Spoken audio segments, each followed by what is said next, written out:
John D. Lynn, an instructor in public speaking here at SUNYCortland. He is a nationally award-winning professor of public speaking. He is also a world traveler who has been just about anywhere you can imagine. And he has also struggled with mental illness.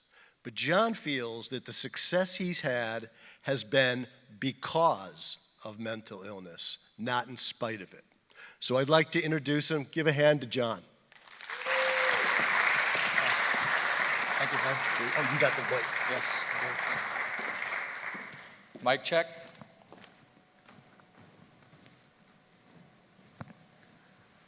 It was important for me that the D in my middle name was in the program because we're Cortland Dragons and we are champions. Yeah. But it was also important because my name stands for Dada, and my Taiwanese grandfather gave it to me because it stands for big generosity. I tell people it stands for daring, dashing, but my students, of course, knows what it means, dapper. My parents, like maybe some of your parents, had different ideas for what D meant. It's only one D, doctor. Such a rich doctor. If you notice, I got 2 watches on, right? Not one. And I was able to give my dad Rolexes past his elbow. Here's a picture of me and my mom and my dad. Just like your family. It's a beautiful trip to Montreal, Olympic Stadium. I'm on first place, really full of pride. I'm a spoiled little brat all through life, and my parents, like some of yours, or yourself, if you're a parent, you're willing to give second and third place rate lives so that your children can live the best life possible. My dad did tell me that when I went to college, I was going to be a huge success. But I was devastated when I get into my dream colleges. I know what you're thinking. Darkness is great when it's eclipsed, right? But this was a different type of darkness. I got A's in school, but I got more B's and then I got more C's. I got some dates, but I got dumped more often. And everything that I thought was part of my identity started to go away until it was just darkness. And suddenly, I don't know how, but all the D's became this for me, like a downward spiral staircase. I became completely detached from everything. I had friends in my life that I knew for so long, and I became deceitful for them. John, why'd you miss the final? Flat tire. John, why'd you miss my birthday? Flat tire. John, why'd you miss my birthday again? Flat tire. I had so many flat tires, I was an 18-wheel truck driver. I was also disrespectful. There were 3 things that got me through. 1, 21 hours of sleep a day. 2, Cocoa Krispies. And 3, watching Eli Manning play football. My mom tried to help me, but she made many, many mistakes. For one, when she bought me a Manning jersey, she bought me Peyton's instead. Eli, Mom, Eli. And then worse, when she bought me 10 boxes of Cocoa Krispies, and I opened it up, they weren't Cocoa Krispies. They were Cocoa Puffs. Mom, how can you get it wrong? It's so simple. Everyone thought I was a spoiled little brat, that I didn't respect my parents. But I didn't care because I was depressed. But more importantly, I think we were all in denial. My parents took me to see a reflexologist for my feet, acupuncturist with full of needles, and herbs that I was a botanical garden with all the plants inside me. But none of that seemed to really help. You can laugh, it's fine. This is how I looked like in my last year when I was 19.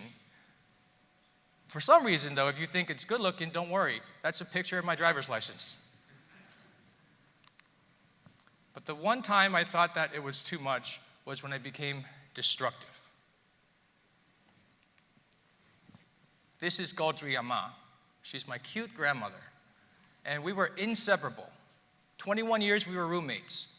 Same heartbeat, same room. But during this time, I didn't want to be with my grandmother anymore. And so I went downstairs to the basement in the dark.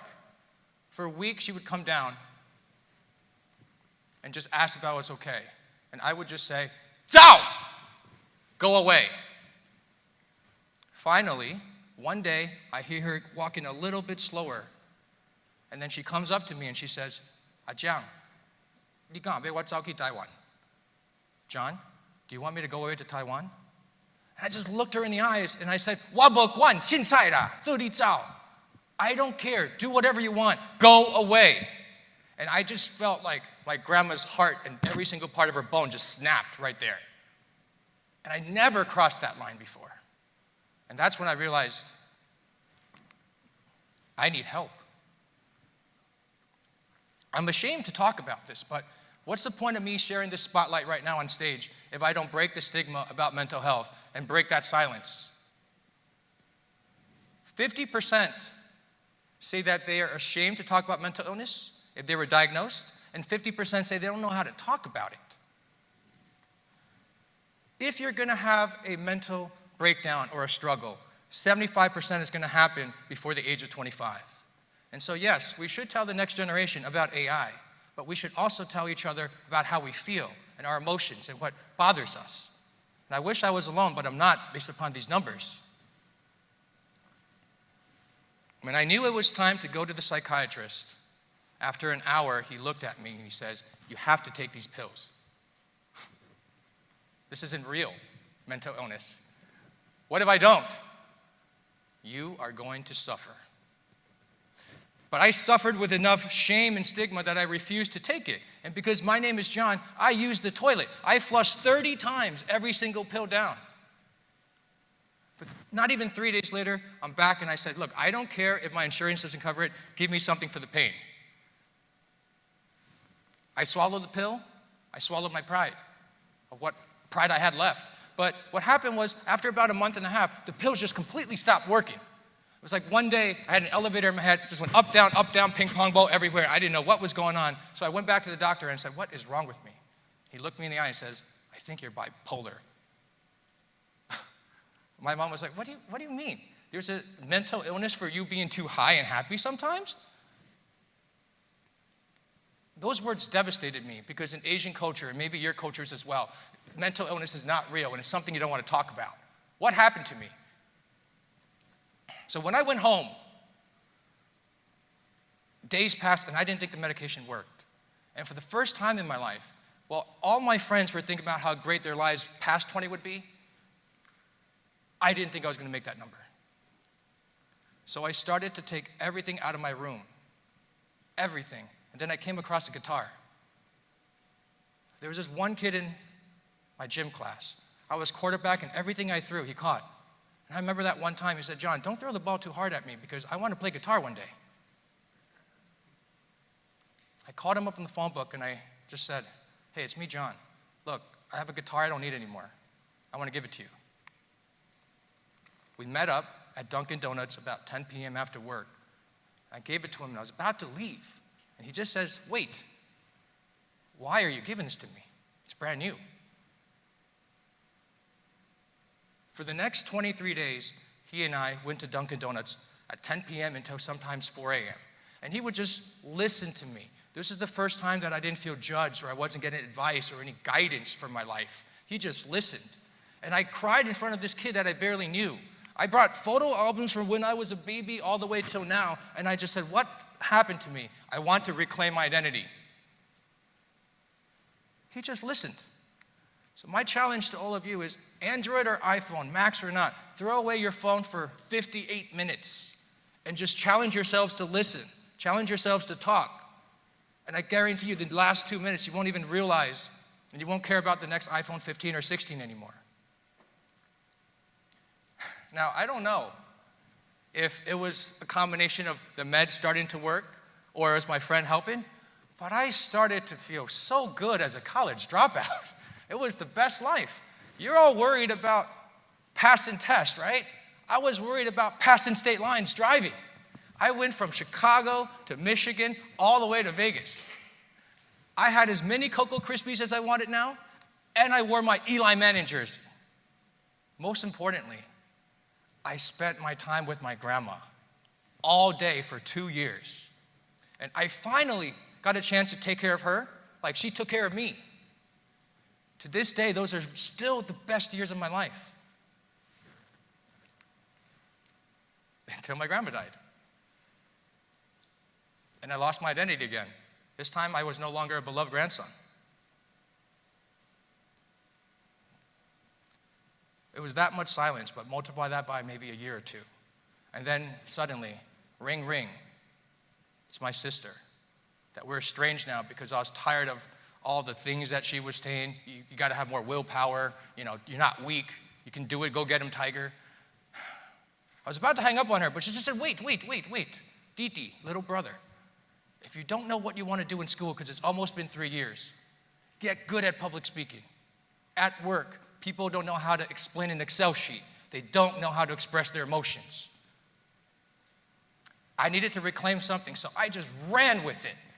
I joined my first public speaking meeting when I was 20 years old, and by 21, 6 months later, I became the champion of New York and New Jersey. 10,000 people, and it was me, inspiring and talking about my grandma's story.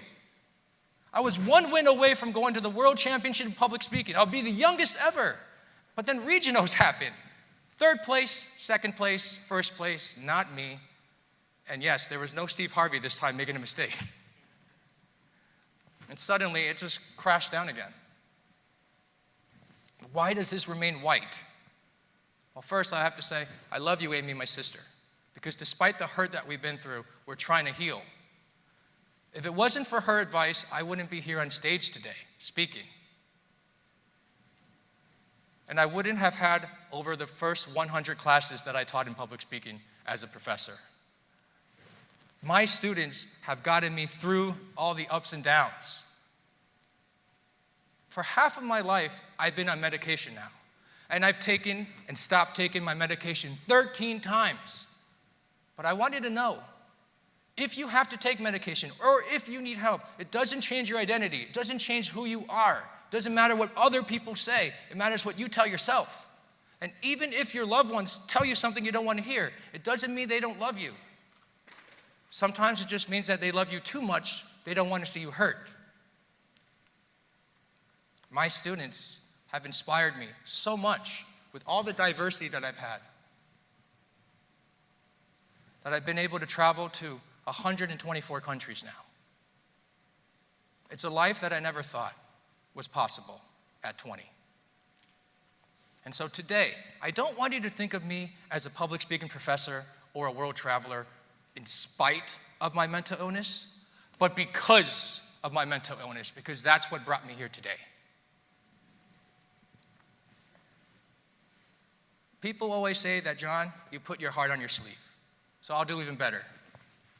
I'll leave my heart here at Cortland, because matters of the heart are always hard to deal with. Let's not hurt anymore. Let's begin to heal. Let's not try to erase our past, but let's start to embrace it. Let's not avoid and go away and avoid those conversations. Let's just acknowledge. If you can't accept, just acknowledge what the other person's saying. Yeah, let's reclaim our identities, right? But let's also redefine and refine it as the better people in your life are still going to come back and more people are going to come. And let's no longer be terrified about talking. Let's talk together. The next generation is already here. You are already here. SUNYCortland, I know we will continue that conversation. So let's take our mental illness from a struggle and a stigma to a societal success.